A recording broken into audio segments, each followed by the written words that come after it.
nobody come to save him. Nobody came to save Jesus.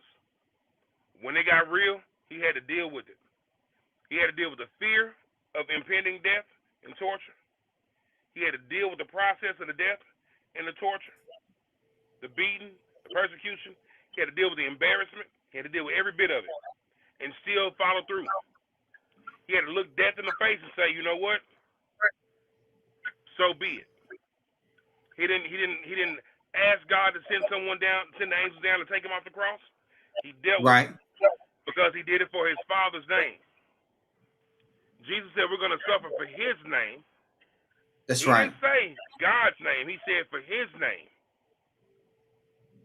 Why his name?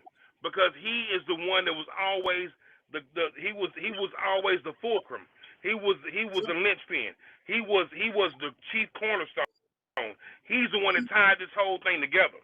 Mm-hmm. So without being tied to him, if we were to denounce him, we wouldn't have to go through it like that. But we're not. Those of us that are believers, we can't him. He's the reason why we have audience. That's right. That's right. So we're going to suffer for his name. We're going to suffer the way he suffered because that's what we have to do. If he had to go through it, we do too. Now, the difference was that he had to do something after that happened. You know, he accomplished something totally different. He rose from the dead and all that. When we raise up, we're going to raise up in the kingdom of heaven. That's the difference. But we're going to have to go through it. Ain't no pulling us out of it. And if he were to pull us out of it and go what? Go to what?